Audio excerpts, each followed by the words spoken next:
Hey, hey, hey. Happy Tuesday. Come on in, pull up a chair. The Gaming Gang Dispatch is in the air.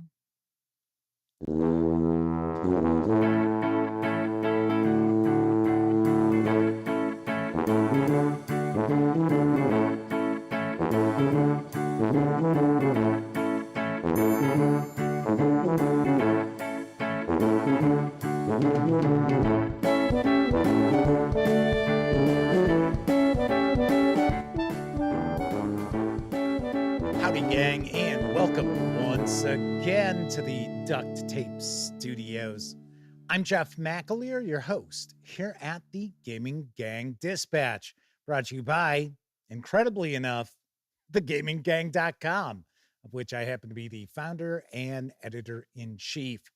So welcome aboard, everybody. Tonight is Tuesday, July 8th, 2025. This is live stream 1209. If you're not overly familiar with this show, let me point out, super casual around here. Just hanging out, talking about the latest in tabletop gaming news. And then a lot of times I will take a first look at a game. So maybe unbox a board game or page through a role-playing game release, which is what we're doing tonight. Every once in a while, I'll tackle a topic related to our hobby, or maybe just hang out and have a discussion with the folks in chat. You never know.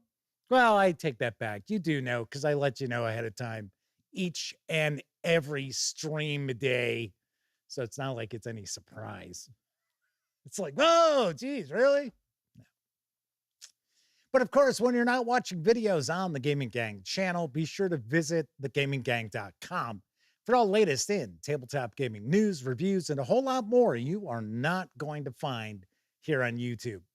You know the drill. Get your geek on at thegaminggang.com.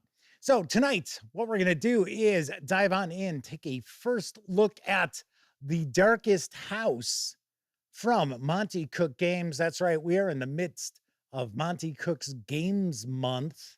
So we are going to be taking a peek at this.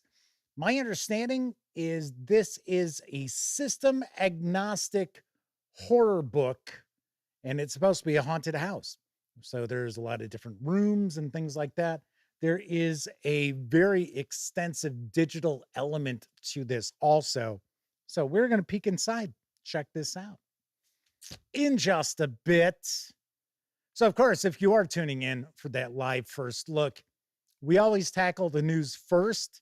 So it's probably going to be about 35, maybe 40 minutes before we get into that first look at The Darkest House. If you're watching live, just kick back, relax, put your feet up. Take it easy.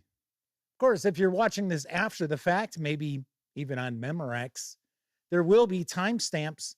So you'll find those in the show notes, depending on the device you might be watching this on. Could be right there in the timeline of the video. That way, if you want to skip the news, you easily can. Just click on that on the timeline or in the show notes. And of course, because this is a live show, that means there is chat available. Now, of course, you must be a subscriber to the channel for at least 60 minutes before you can take part in chat. One of the ways I keep some of the more unusual commenters at bay. But if you check that box and you want to say howdy, maybe get a question, comment, by all means, fire away. I will do my very best to respond. First out of the gate tonight is our friend Sean O'Donnell, followed by one of our chat moderators, the Madman. Semper Buffo's with us, as is Max Apocalypse, Matthew Blackwell, Kathy Evans, Michael Berry, Kevin R. Smith, W. Forge, Pete Drakulich is rounding out chat at the moment. So it looks like chat is off, rocking, and rolling already. I'll take a guess. We might have the lovely and talented Miss Sarah D., another of our chat moderators, lurking in the shadows. Although she's got that glittery banhammer, I would think that glittery banhammer would catch the light, any form of light. So maybe it just looks like a floating banhammer. You never know. All right. So welcome everybody. Man, I can't believe how Gen Con's right around the corner. We'll talk a little bit about that after we dive on into the news. Speaking of the news, August brings a new board game from Thunderworks Games. I've got the latest on Citizens of the Spark. The fate of creatures touched by the spark of intelligence hangs in the balance. You must recruit strong animal allies to your city and unlock the potential of your citizens if your settlement is to survive the days to come. Citizens of the Spark is a variable setup card game in which players take turns attracting citizens, taking actions, and claiming sparks. The more citizen cards a player has of a specific type, the more powerful that citizen's action becomes. The player with the most sparks in their city when the deck runs out wins. You can play with 7 to 10 animal citizen types per game, chosen from 30 available creatures and combined into one shared deck. Every citizen type has distinct powers, making each game's action combos uniquely variable. On your turn, recruit multiple citizens by selecting an available group of cards, placing them in your city tableau, and grouping like citizens together to grow their action strength. Next, select one type of citizen in your tableau to activate, taking the effect of the card and discarding it from your city. But keep watch on rival cities, because when you activate a citizen, all players can follow your move and activate a matching citizen of their own. Citizens of the Spark is for 1 to 5 players, ages 14 and up. Plays around 45 to 60 minutes. It's going to carry an MSRP of $54.95 when it arrives in stores August 5th. Gotta say, like the artwork to this. Also, must say, I have yet to play a Thunderworks game or Thunderworks Games game that I have not absolutely loved. Now, granted, I haven't played a ton, but I have played Role Player, I have played Cartographers, and of course, it's Architects or Stone Spire Architects, something along those lines.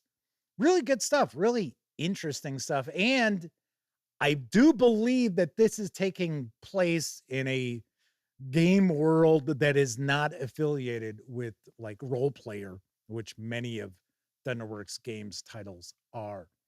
Could be kind of cool. Could be kind of cool. I might look to take a peek at this at Gen Con. So we shall see.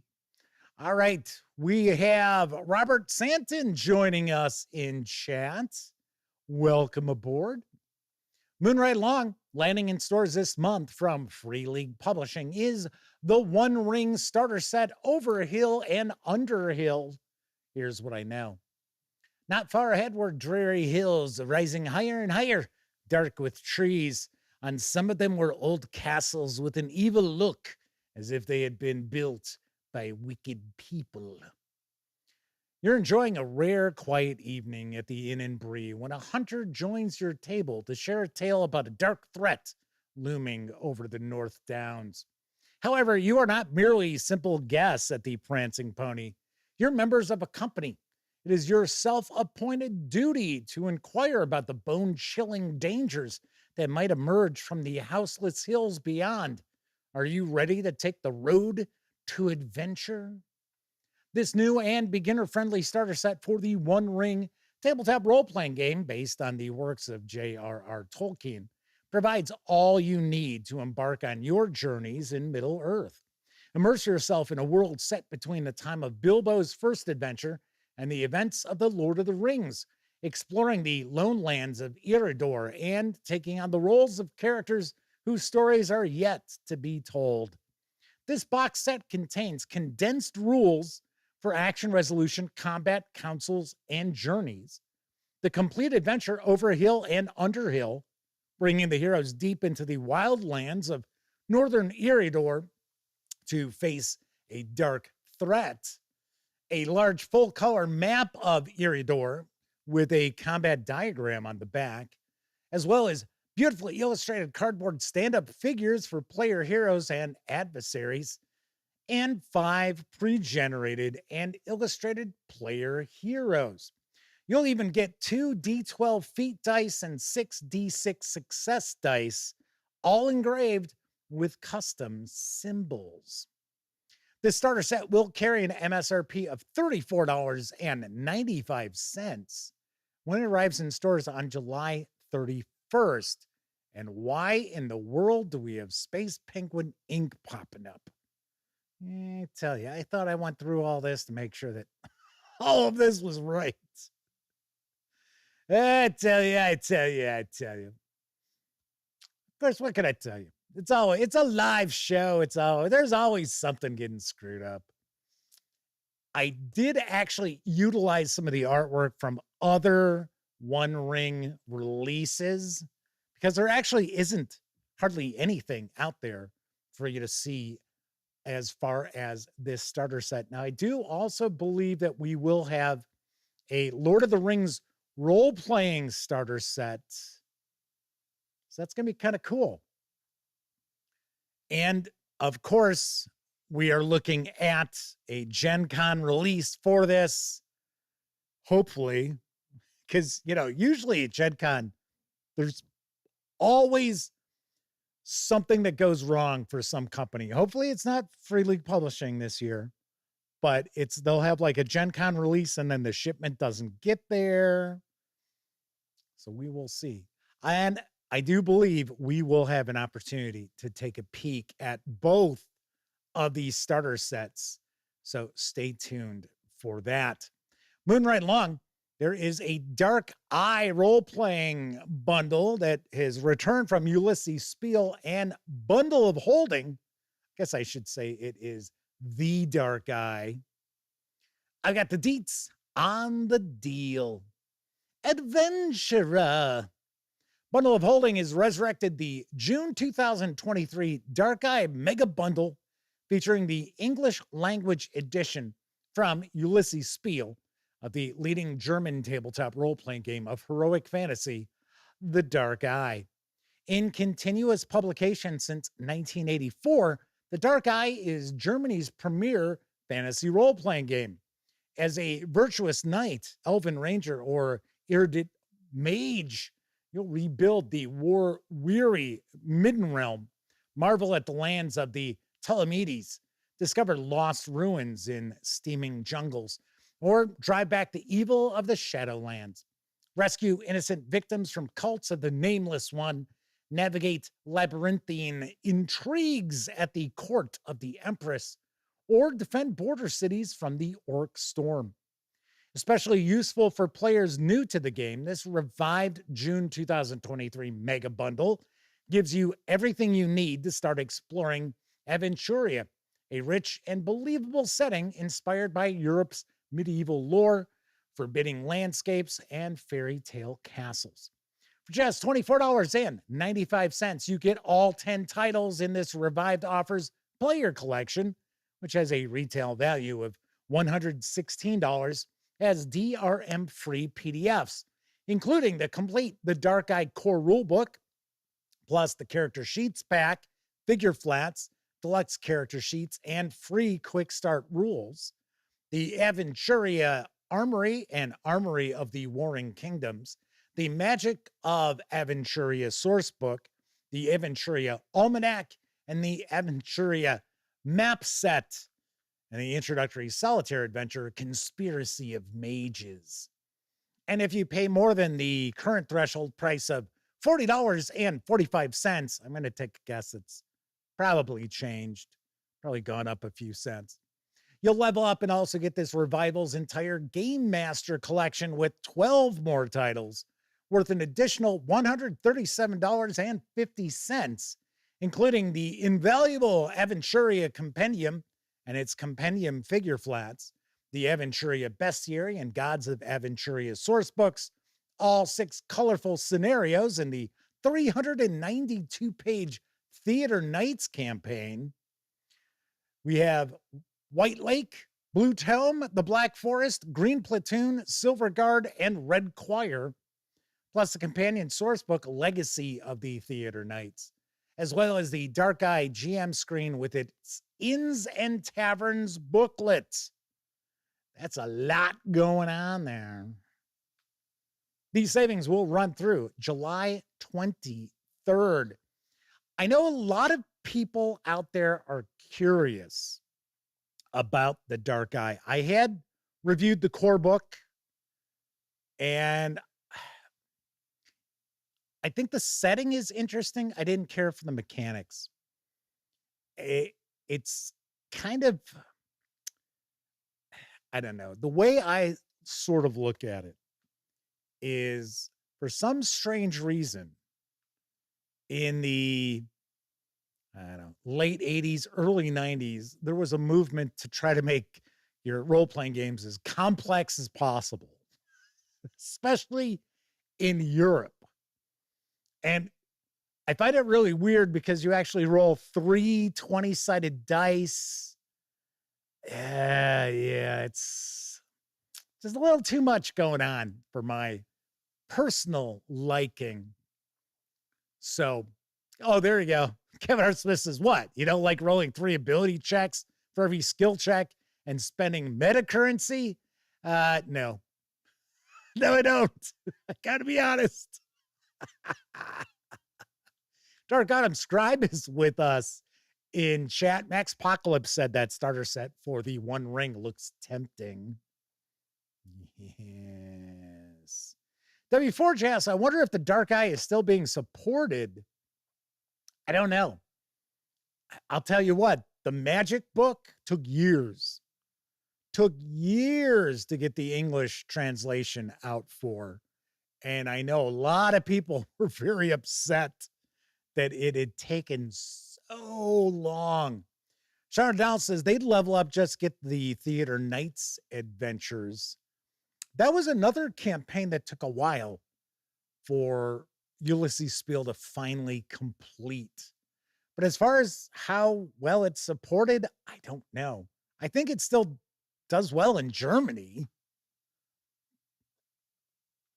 Kevin R. Smith says, supposedly the German fans, when polled, insisted that they keep the 3-part skill checks when given the option to go with only 1 D20 roll. I heard the same thing. I heard that a few years ago, that there had been a poll, and they said, yeah, they still wanted that. Do not change that, because that's what makes, I guess in some people's minds, the Dark Eye, and not just another derivative of 5e. Certainly understand that. But if you've ever been curious about the Dark Eye, this would be the way I would recommend to jump on board to check this out. If you go in for the, $41 or so, you're looking at 22 PDFs. It's a pretty smoking deal. Really is. Moonright Long. Well, last week we were talking about the releases for the new edition of the Laundry role-playing game on, last 3 episodes of the Dispatch. So it was even further back than last week, because there were only 2 episodes last week because of the holiday. But I've got the lowdown on Introduction to Applied Occult Computing from Cubicle 7 Games. Learning new stuff can be fun / educational / deadly. Delete as appropriate. Welcome, new recruits, to the Laundry, Her Majesty's Occult Services. And no, I'm not going to try to do this in an English accent. I can't pull that off. Once you've signed Redacted of the Redacted, you'll be sent on the first training course before you're certified capable of field operations. Report to our new training facility in Milton Keynes for IAOC certification. Introduction to Applied Occult Computing, an exciting scenario where operatives from Capital Laundry Services are sent to a secret training facility in the heart of Milton Keynes, established after the Scorpion Stair incident, to learn the basics of applied occult computing. What could possibly go wrong? The scenario teaches you and your friends how to play, no prep required. Milton Keynes' Visitor's Guide is a guide to the unseen. You guessed it, Milton Keynes, where strange things happen with unsettling regularity. Driving a certain combination of roundabouts can unleash unspeakable horrors, and weird building regulations hide untapped arcane energies. Complete with dangerous locations, key informants, and a host of additional short adventures. There are pre-generated characters, each with their own goals and abilities, as well as a guide to Milton Keynes' hotspots of strange activity that have been flagged by the Laundry for future investigation. Make sure to check out the Supervisor Guide, Operative's Handbook, and Black Bag Jobs Reopened for the best Laundry role-playing game experience. I do believe you need at least the Supervisor's Guide and the Operative's Handbook in order to use this, unless this is kind of a starter book, which I don't think so. I think this is a scenario, but it's supposed to be your first scenario. Currently, this is only available in PDF. You can grab the 96-page PDF over at Drive-Thru RPG for $23.99. Curiouser and curiouser. I will point out, I have not checked out all of the Laundry files. I listened to the first couple audiobooks. I gotta say,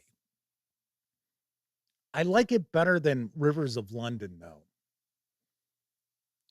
I'm not knocking Rivers of London. In fact, we should be seeing the new American guidebook to Rivers of London's role-playing game from Chaosium Inc. very shortly. The physical release, even.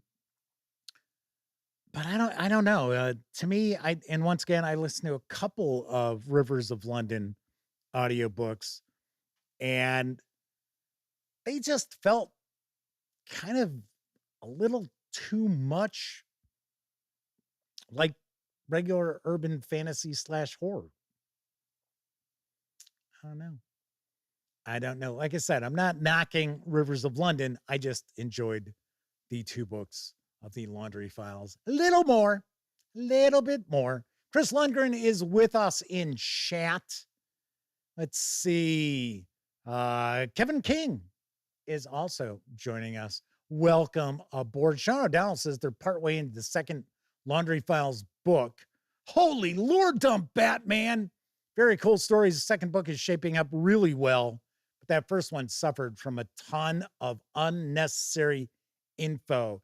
Yeah, there was, if I remember correctly, because it's been quite a few years since I listened to it, it was a lot of world building that was right there in your face. It was like, okay, all right, I don't necessarily need to know every aspect of the protagonist's roommates, the roommate situation and everything like that. But once again, pretty good. Plus, I mean, it's early Charlie Strauss. So, you know, writers tend to mature as they write. Anywho, moving right along, let's talk about our final news piece, because now available in print and PDF from Necrotic Gnome and Exalted Funeral is the 5th issue of Carcass Crawler for Old School Essentials. And I've got the skinny. The 5th issue of Carcass Crawler, the official Old School Essentials zine. Each issue is packed with new material for your games, including new character classes and races, new spells and magic items, new monsters, optional and expanded rules, referee advice, previews of in-development products, short adventures, and more. In this issue, you'll find new classes and races. 2, in fact, the Changeling and the Ratling. Additional descriptive details around the 9 standard poison types, plus 11 new poison types. Rules for weapons of enchanted or weaker materials. So silver, bone, bronze as examples. Tables and minor magical quirks to add flavor to the bog standard +1 sword. as well as cantrips, which are minor magics practiced by apprentice arcane spellcasters. Rules for rolling up level 0 normal human characters, either for NPC retainers or for use in funnel adventures, complete with tables of backgrounds and names. You'll get 8 new monsters that lurk in freshwater rivers and lakes, as well as Up Chaos River, a short adventure where player characters must travel up a chaos-infested river to save the local village. Suitable for use as a funnel adventure for a group of level 0 characters. The staple-bound softcover edition of the 32-page zine with PDF is available from Exalted Funeral for an MSRP of $15. You can grab just the PDF alone over at Drive-Thru RPG for $7.50. Sweet. Very nice. I am curious how much we are going to see Old School Essentials continue to be supported when Dolmenwood finally hits, the physical books arrive. My assumption is it'll still be relatively well supported. And if you're curious about issue 5 of Carcass Crawler, well, I have it. So I'm actually going to do a review of this because it's only 32 pages. I'm not going to do a first look video.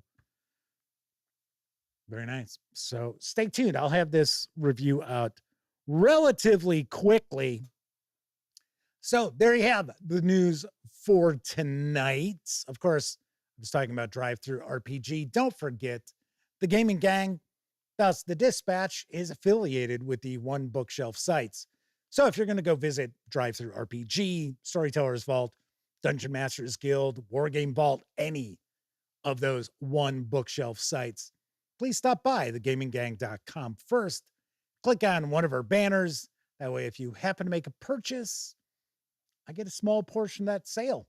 And all those nickels, dimes, and quarters really do go a long way to keeping thegaminggang.com around. I should also mention there is a Free League Publishing summer sale, which is going on, and you can save up to 40% off Free League Publishing titles in PDF. I can't tell you if it's every single one, but there's a lot there. So if you're looking to pick up anything from Free League Publishing at the moment, might want to take a peek, especially if you're looking to pick it up in PDF. Stephen from Roll for Combat is with us once again. Stephen released another video regarding the Diamond Distributor bankruptcy, and I think the title was something about now he's just mostly screwed. So not completely screwed, just mostly. So, of course, you can always swing on over to the Roll for Combat channel if you'd like to check that out. Captain Finity Time Travel Police is also with us tonight. They said too many of their favorite channels are live right now. Passing through with a hello. Well, howdy. Welcome. So what's cooking this week? Well, of course, tonight, as I mentioned, we are going to be diving on into the Darkest House because we are doing a Monte Cook Games month. So each week we are going to take a peek at something from Monte Cook Games. So tonight we're going to dive on into the Darkest House.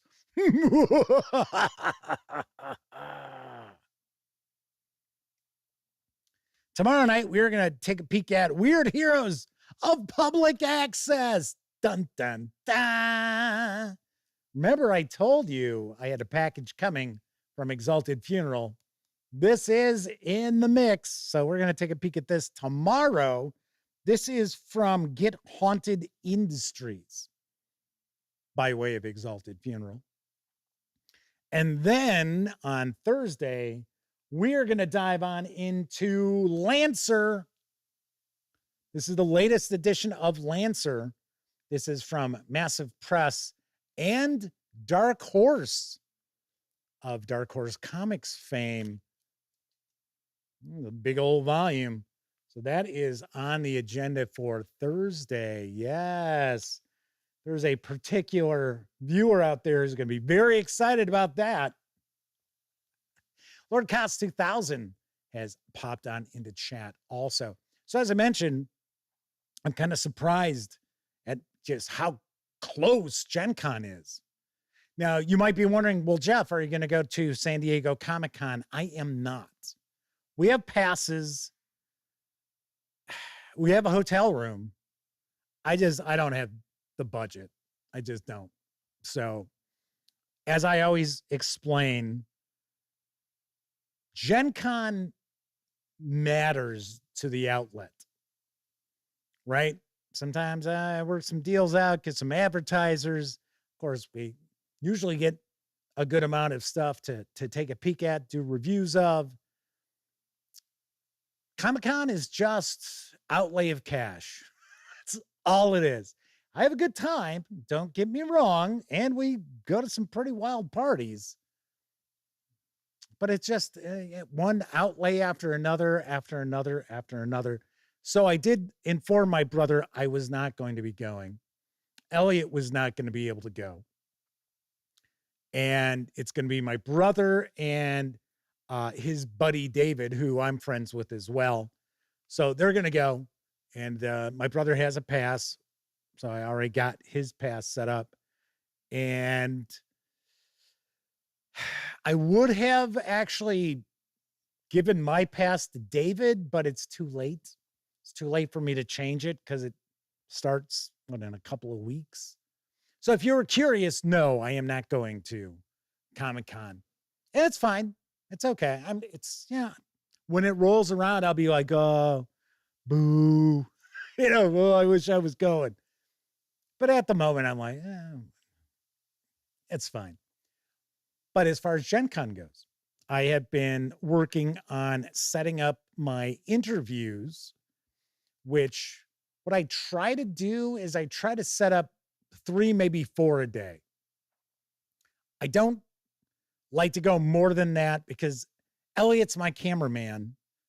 And, Elliot is on the periphery of the gaming gang. He used to be part of it. I mean, he was a co-founder of it. But now, so running around doing interviews, stuff like that, trying to pack like 5, 6, 7 in a day, that can be a lot of work. So what I try to do is at most 4. So you'll probably see 10 to 12 interviews. So I'm going to be talking to Cobalt Press, Cubicle 7 Games, also have MythWorks, who are known for Wild Sea, because somebody was like, hey, you know what? I'd really like to, hear more about them because I've actually got quite a few games out there. So I have arranged for that. Also, Cosmos Games, I go way back with. And then Wednesday night, there are a couple of parties, which funny enough, they're right next to each other on the same street. So I will be hitting those up. I'm probably not going to shoot any video there. Steven says, I want an interview. So here's one of the keys about me doing interviews with people at conventions. They must be exhibitors. And you'd be amazed at how many publishers do not have booths, but then they want to do interviews and they're like, oh, well, come to the hotel. And that is just a massive pain in the ass. I remember a few years ago, I went to Stoneblade Entertainment. They were doing like a miniatures game. And they were going to show off, some of the items in that. And first of all, the way it was presented was it was going to be a one-on-one interview, and it was like 30 minutes set aside for my outlet. Well, then I get there and there's another outlet heading in the door at the same time, which is fine. I don't have a problem with that. It just makes shooting video very difficult, because, well, I'm trying to shoot video here and they're talking. So anyway, there was no air conditioning in this hotel room. And within 5 minutes, sweat was literally dripping off my nose, the other two guys who were there from another outlet. Sweat was pouring off of them. I was like, oh my gosh, this is just awful. And of course, it was not a hotel that was like right there. It was like 4 or 5 blocks away. And it was like, never again. Because other times I've gone before that was the last time. I was like, nope, not doing hotels, not doing lobbies of hotels, because that's a great way to get thrown out of the fucking hotel. Yeah. Because you have to have approval from the hotel to do it. Anyway, so Max Apocalypse says, just step down this alleyway. I'll give you an exclusive. Give you an exclusive shiv. So anyway, there were a few where it was like, oh yeah, meet us at XYZ hotel, this room, this time. You go, knock, knock, knock, nothing. And it's never a hotel that is just across from the convention center. It's never like that. It's always one that's like 4 or 5 blocks away. It's like, great.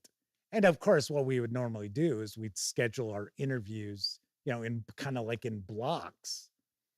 So go over there, knocking on the door, nobody's around. All right, got to head back over to convention center. Hurry up. Pete Racklet says, Jeff will have no video footage of the beer bong activities.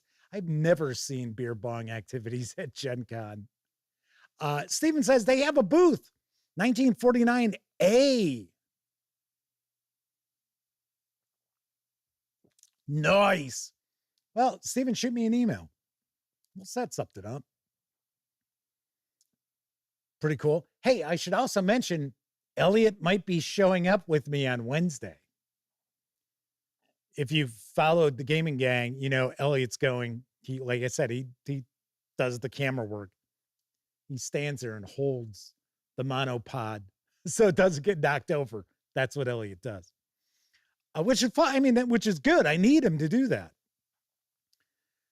So originally, he was talking about, oh man, I got to drive down there, and he was having some problems with his vehicle and stuff. And I said, well, why don't you just take the train? I said, just take Amtrak. He said, Amtrak goes there? I said, yeah. I said, dude, we walk past the train/bus station all the time. And he said, we do? I go, yeah. I said, anytime we go over to the White Castle, which we try to do like once every time we go, especially now, I don't have a White Castle anywhere near me anymore. So yeah, I can do White Castle every once in a while. Get that craving out of the way. So anyway, I said, yeah, take the train. So he looked, and they don't have a train every day, but they do Thursday night, the Thursday night of Gen Con. So he's like, okay. So it leaves at, I think, like 6 Chicago time downtown. So I can get there. And it was like $30, right? Which gas alone would be more than $30 going down there. Now, granted, it will take longer than driving because it gets in around midnight. And I had already mentioned Elliot. I said, well, I've taken Amtrak in other places around the country on relatively long return trips when I would drop off vehicles around the country. And I said, Amtrak's not always on time. So I said, keep that in mind. So he was like, well, I don't know. Do I want to drag my luggage downtown Indianapolis at midnight if it's even on time? And of course, I'm going to go over there and meet him. But our hotel, we're staying at the Fairfield. So we're on the other side of the convention center, almost directly opposite across. So it's gonna, he's sort of like, now he's kind of like, I don't know. So those of you who watch the stream a lot probably already realize remember Elliot works from home. And last year, what we did is we got to Indianapolis early enough that Wednesday so that we could go to the hotel, park, and he could go get online so he could work. So he had to work till like 12, 1 o'clock, something like that. So I said, hey, we can pull that again if you need to, because we are staying at a hotel right there downtown. It's going to be a real quick, right down the block. Boom. There's the entrance to the convention center. So, Stephanie McCallie is with us tonight. I think that's how it's pronounced. So I don't think we get White Castle here in North Wales. Not while we have one real castle for every 3 people. Yeah, White Castle, it's kind of a Midwestern thing, although I guess it's in other places too. Although out east, they put barbecue sauce on it. I remember I was in the Boston area. I was like, oh, wow, there's a White Castle. I haven't had White Castle in a couple of years at that point. And I walk in and I'm like, yeah, I'll take 4 sliders and a Coke and fries. I take a bite and I'm like, what the hell is this? Fucking barbecue sauce on this. So I walk back up and the guy at the counter, I said, hey, there's barbecue sauce on this. And he's looking at me. He's like, yeah. It's like, because that's how they are. I was like, oh my God. Stephanie said, obviously being trans, going to Indiana or even the US is risky for them right now. Just being from outside the country is risky. So anyway, Steven says he sent me an email. He says, I know we had email issues before. You know what I think it is? I think when people send me emails from like Hotmail, I think that's when I don't get them. I mean, if somebody sends me an email from like Gmail, I always get that. I don't know. Do not know. All right. So looking forward to Gen Con. I'm excited. I've been putting stuff into the auction and I don't want to be dragging a whole crazy amount with me. So I'm like, I might put like 70 or 80 items in, which is already a lot. But I'm like, so yeah, when I did the used game sale, the spring used game sale, I was like, oh yeah, everything's going to go. I'm like, nah, I don't want to have to drag all these boxes of stuff. I want to make one trip to the auction, done. So anyway, so hopefully Elliot goes with, because then I'll be able to set up interviews on Thursday. Because if he doesn't go, I'm only going to end up doing probably Friday, Saturday. I do want to get a little bit done on Sunday. Normally we leave before then, but I'm the one who's driving back. So I'm hoping maybe to hang there till about 2 o'clock and then rock out. So we'll see. We'll see what happens. All right. So tonight we're going to dive on in. We're going to take a look at the Darkest House as part of our Monte Cook Games month.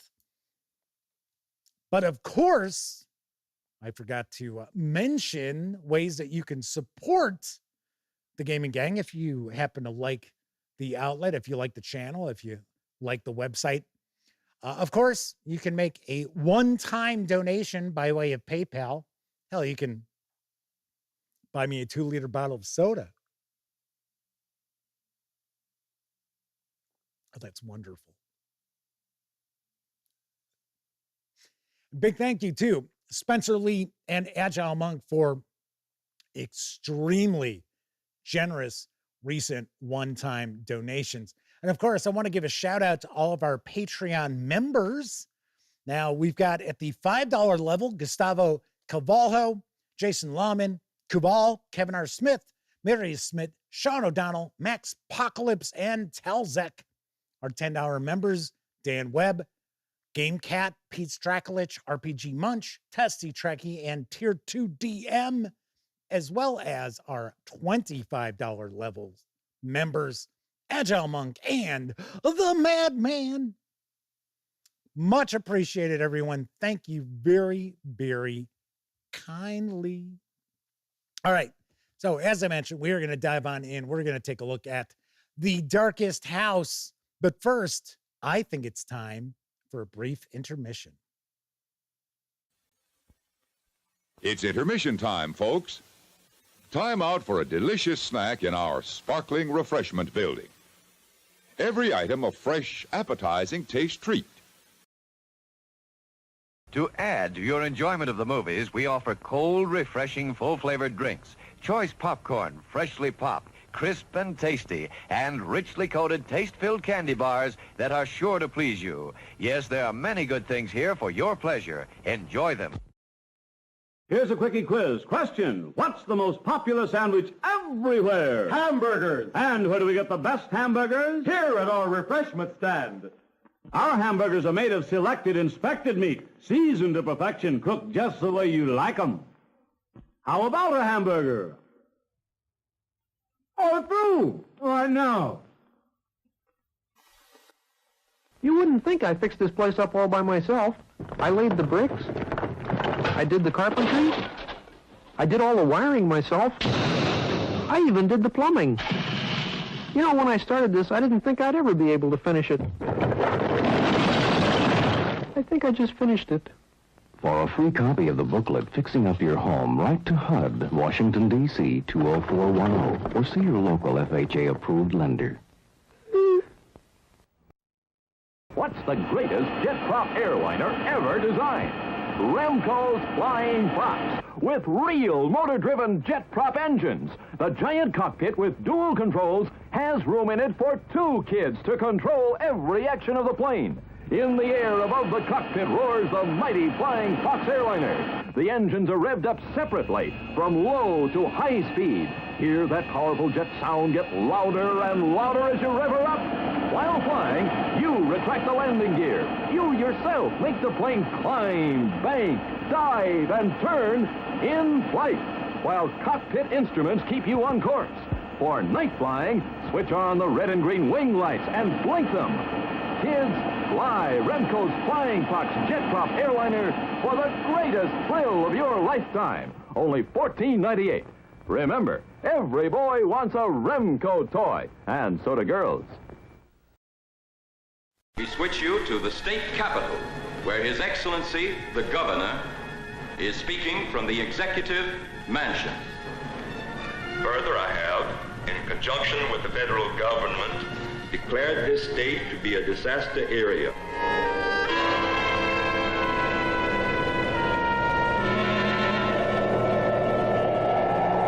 I was sent to keep you here until they come.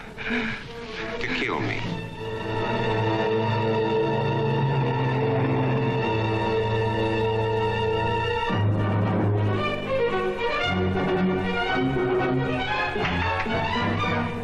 Vampires, alive among the lifeless, that make the night hideous with their inhuman cravings.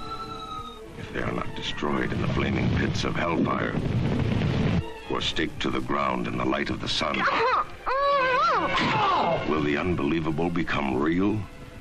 A world of inanimate zombies by day, irresistible, horrifying attackers by night. Can a zombie woman's hunger for love repopulate the earth?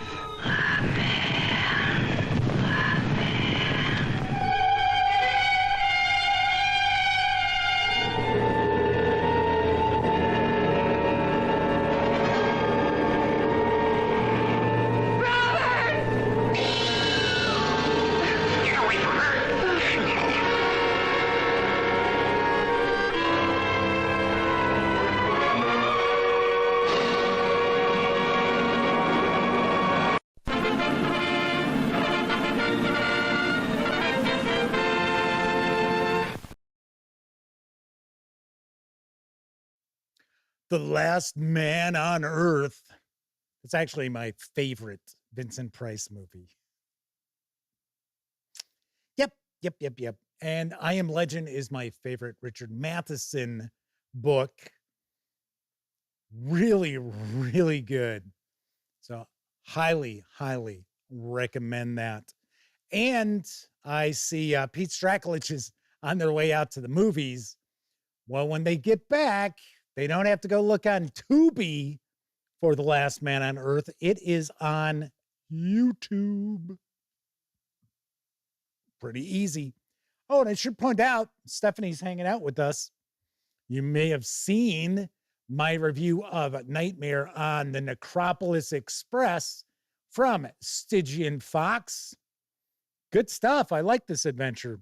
I would expand upon it. I certainly would. But if you're kind of curious about this Hudson and Brand Inquiry Agents of the Obscure adventure, which means it's for Call of Cthulhu and Cthulhu by Gaslight, check out the review. Check it out. All right, so tonight we are going to dive on in. We're going to take a look at The Darkest House from Monte Cook Games. This hardcover carries an MSRP of $49.99. To my knowledge, it is not available in PDF. It is available digitally for Windows or Mac. Those carry MSRPs of $44.99 because I do believe that there is a very heavy digital element to The Darkest House. And we're going to learn about that as we take a peek inside.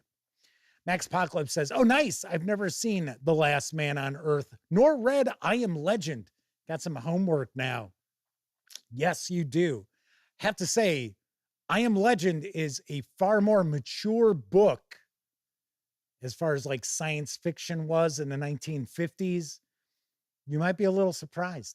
All right, let's swing on over to the other camera because here I've got The Darkest House. Few things to mention before we get stuck in. First of all, the fine folks over at Monte Cook Games were kind enough to provide me with this review copy.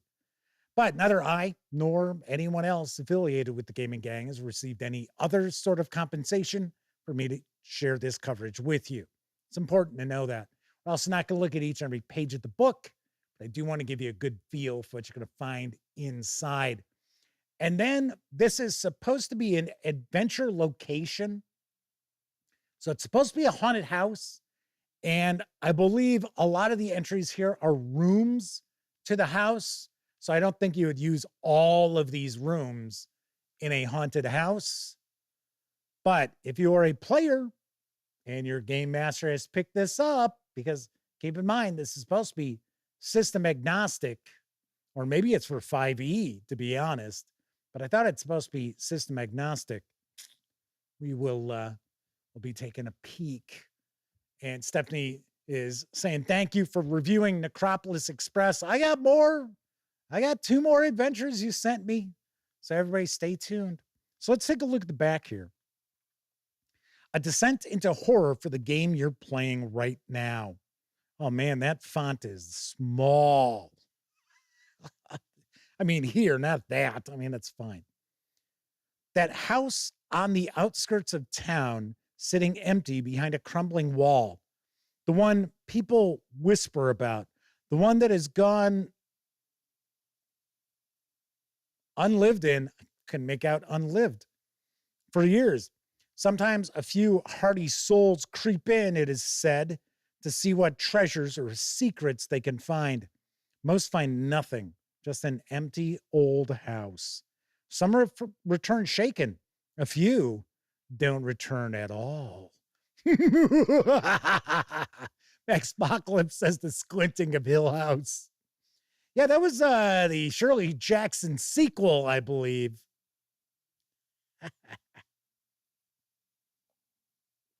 The Madman also pointed out they love the cover. I agree. I thought it looks really cool because it's like a skull and the house. You've seen this house before. If not in this city, then in some other. You've heard the rumors, and if not, well, someday they'll find you. What happens to a house when it sits alone for so many long years? What jealousies and hatreds does it quietly nurture? What whispers echo through its empty hallways? What waits, crouching within its dark rooms, hungering for the return of life for you? And this really does have a Haunting of Hill House vibe going on right now. The Darkest House will chill and frighten your players like no other RPG experience. Ooh, that is some heavy claim there. You'll see. But along the way, their characters will face unique challenges that make them stronger, deeper, richer, and more powerfully bonded as a party. It integrates into your campaign, regardless of the setting or game system, as a recurring element or a single mega adventure, developing and enriching characters and your party along the way. Now it tells us what's in here. We're going to find that out for ourselves. So once again, if you missed the cover there, kind of skull face, pretty sweet, pretty sweet. First thing to mention, paper stock's solid. It's nice. Granted, it's not as thick as like a lot of Free League publishing books, but still far, far thicker than anything you'd see from Wizards of the Coast. That is for certain. Where are our credits? Are they at the end? They may be. Oh, hey, look, nice. Got like a flow chart there. Here we go. Here's our credits. So let's give credit where credit is due. It's written by Monte Cook. So there's a voiceover, sound effects. We get some recommended media. Of course, first thing is going to be The Haunting of Hill House by Shirley Jackson. It's no way around that, right?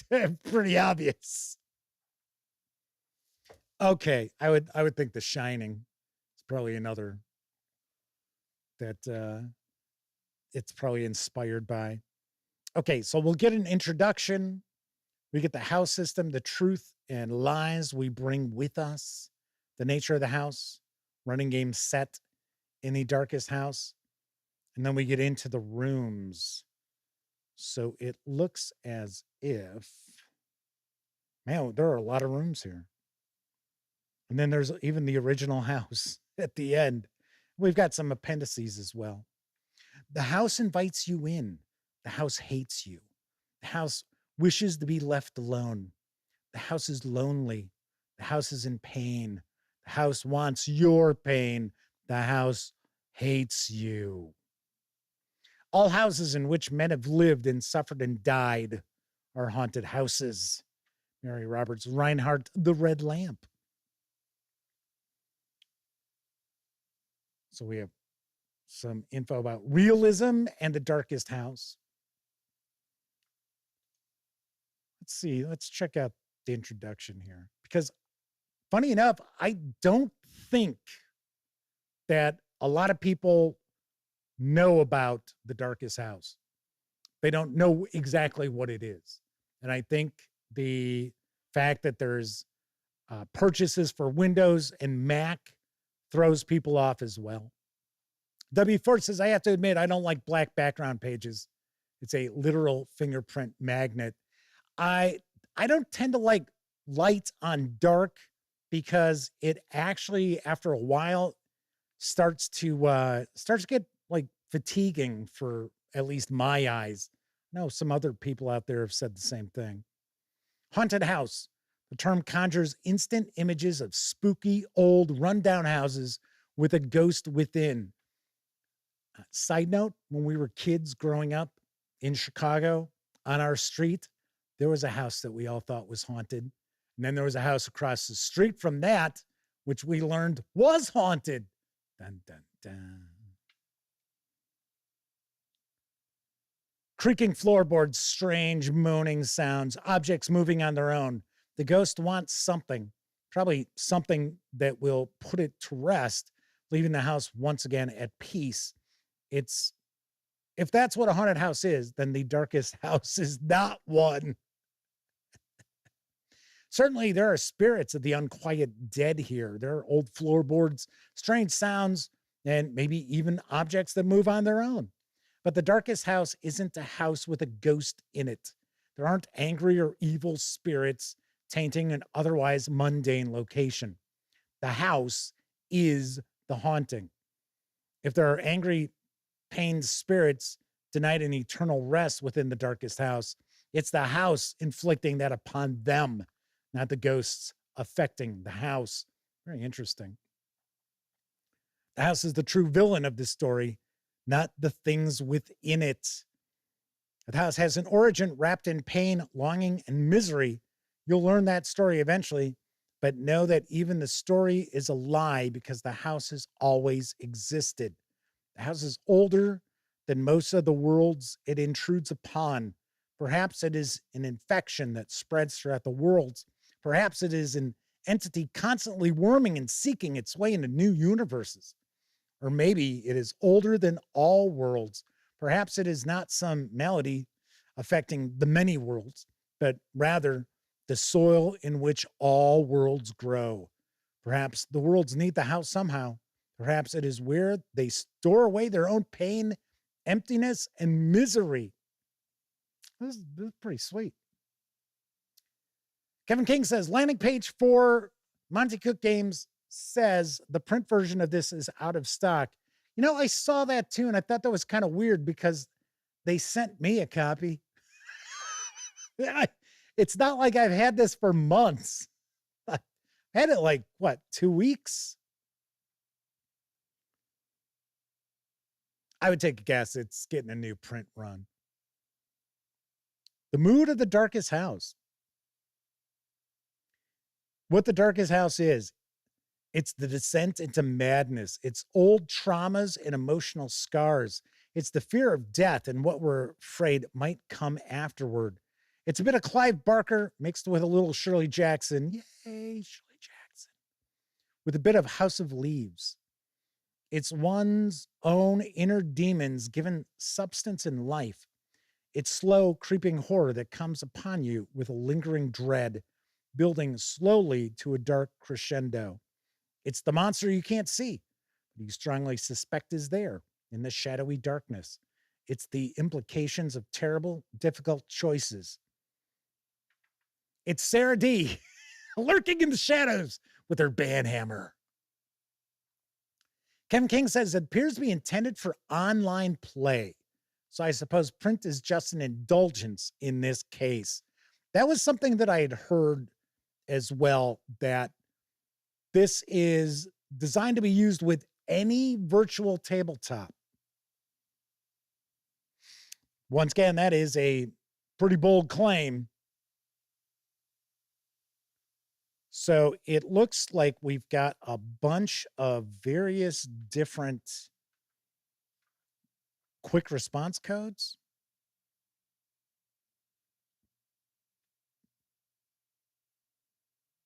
Yep.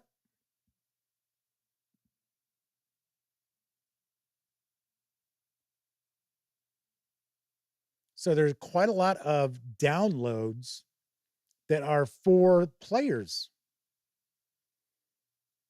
Everything has a rating. Imagine everything in the world was rated on a scale of 1 to 10. 1 is the worst, 10 is the best. The worst door in the world is maybe a light curtain, while the best door in the world is a titanium vault door. All other doors fall somewhere in between. So that an interior door that you have in your house is a 3, while an exterior door on your home is probably more like a 5.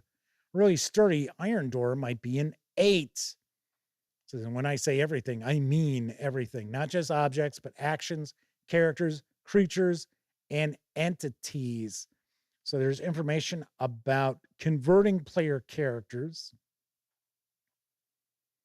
Looks like it deals with some cipher system stuff there. Robert Santon's like, this looks good. I'm now thinking about buying it. Stephanie says, that's a shame. I'm a dead tree girl and this book looks amazing. Well, just because it's out of stock over at Monte Cook Games does not necessarily mean that online. What the hell would be an on-time retailer? What, they open up on time? Jeez, Jeff. Online retailers may have this. Something to keep in mind here. So we got taking actions, rolling dice. The player always rolls when you ask for a roll. So this looks to be kind of GM facing info up front here to kind of give you an idea of how to run this with just about any system. So we had physical damage, we have mental damage, pain and wounds.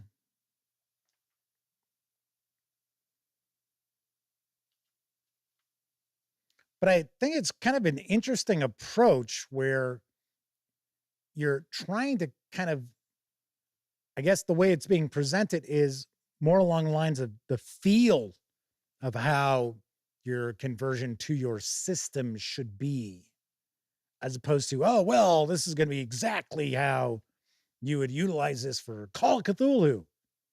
And you would use it this way for Chill or, you know, Cipher System, what have you. So it looks like we get a story of the house. The Darkest House has a complicated history. Its origin might be tied to a man named Philip Harlock. Captain Harlock! I know that's going to leave some people scratching their heads.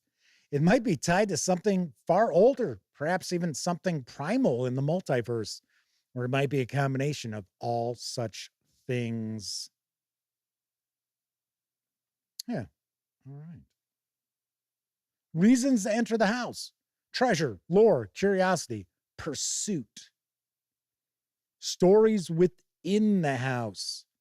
Get Buddy out of the house. It's Buddy the dog. I kind of assumed that. Locate and rescue the loved one. Find and restore the hell? Is it allotropic structure? Not sure what the hell that is. Find all the mystic tools.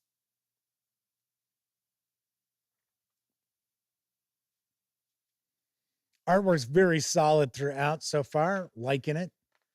Digging this. Oh, okay. So hang on a second. Challenges of running the Darkest House.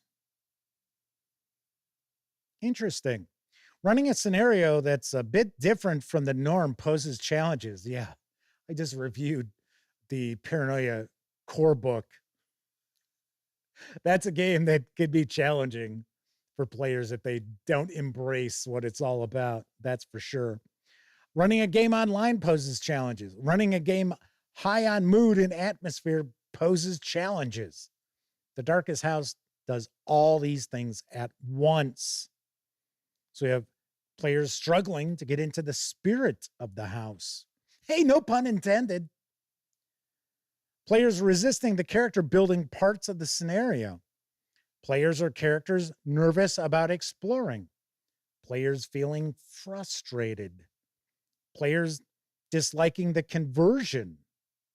That's interesting. That would be probably your rules lawyers there getting a little bent out of shape.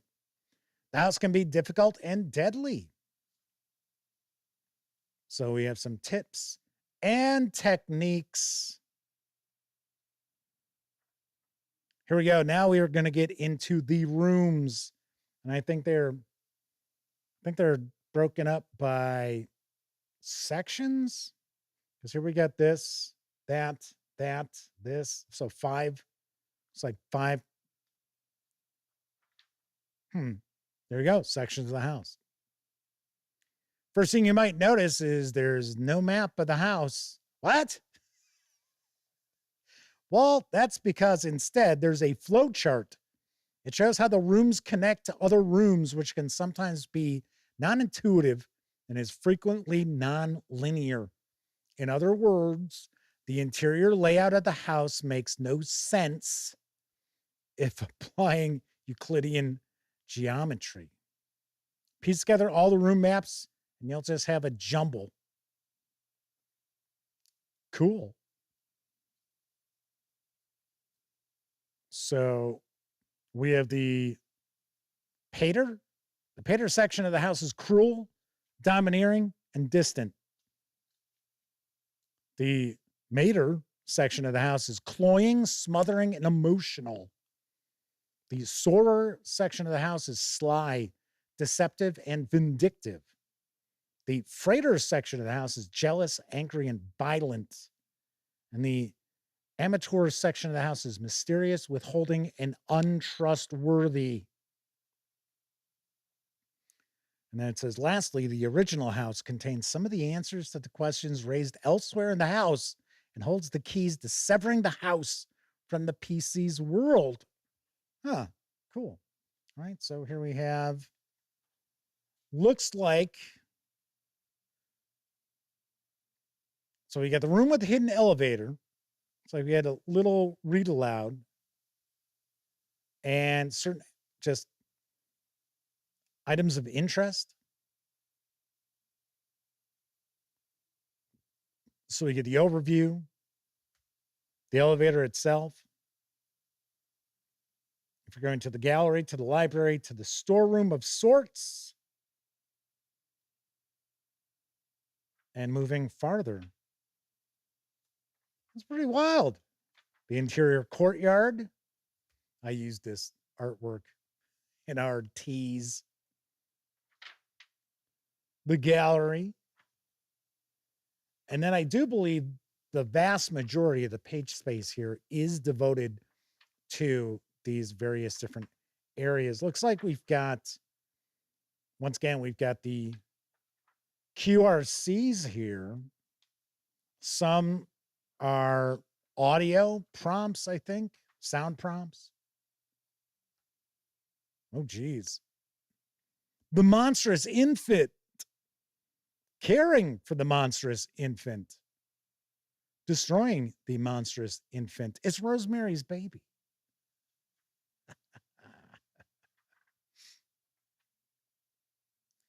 W. Ford says there was a version that was on Humble Bundle a while back. It was only the Windows or Mac version.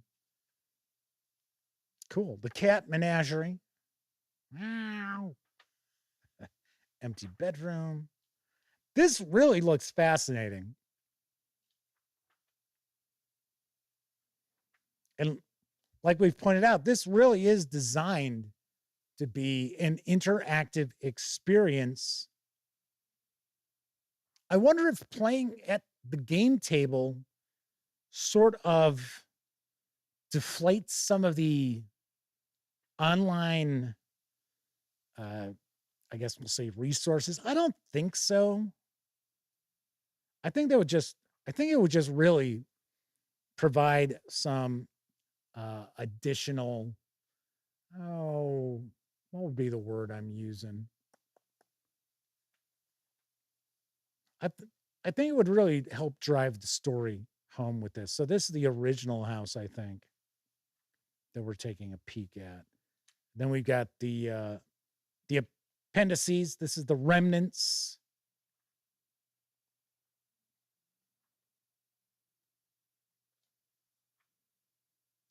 So it looks like these are kind of the handouts and such. Digital assets. This inhuman place makes human monsters. Stephen King, The Shining.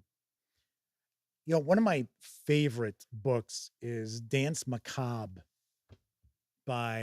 or Macabre, however you want to pronounce it, by Stephen King. And there is one of the novels that he talks about.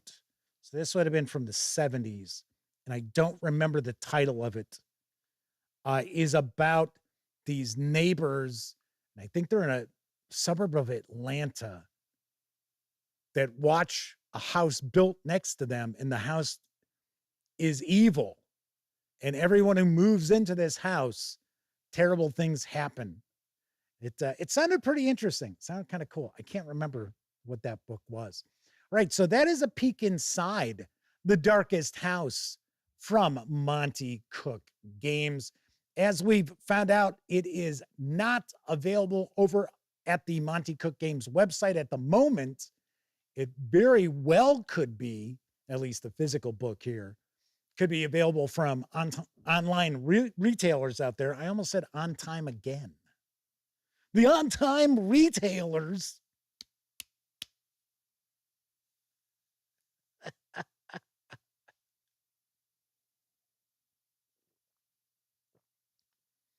You may find it from online retailers, maybe even Amazon. I don't know.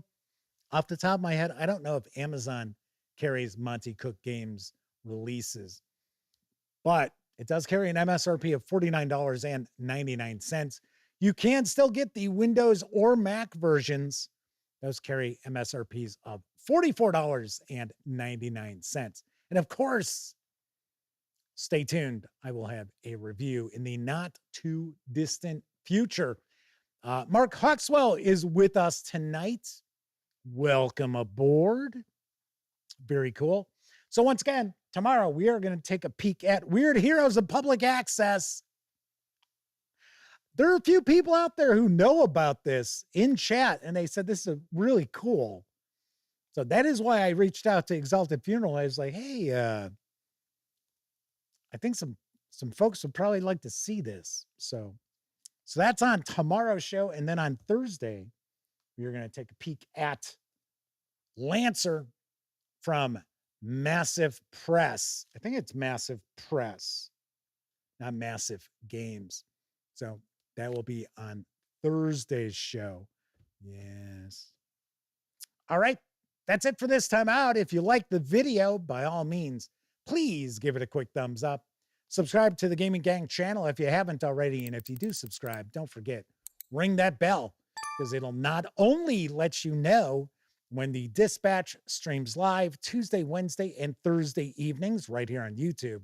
It'll also let you know when I share other videos, such as my recent review of Paranoia, the core book from Mongoose Publishing.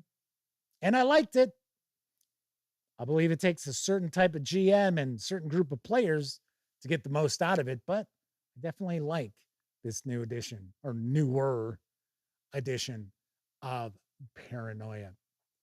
If you're watching live, thank you very much. If you watched live and took part in chat, tip of the cap to you, because not only are you keeping me company, you're keeping each other company as I'm sharing the news or flipping through a role-playing game book. But of course, I know a lot of folks out there, you don't have an opportunity to watch live. Doesn't matter if you're watching live or on Memorex.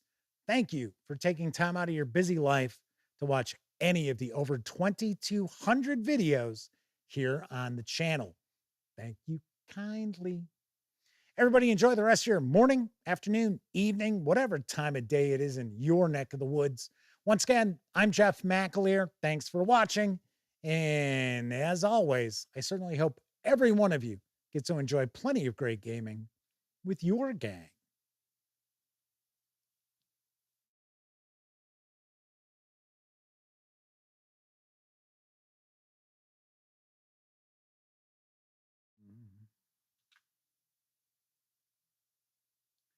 I don't know why it does that sometimes. I'll go to like type something in the chat window and it just like jumps to the first scene on here. Weird.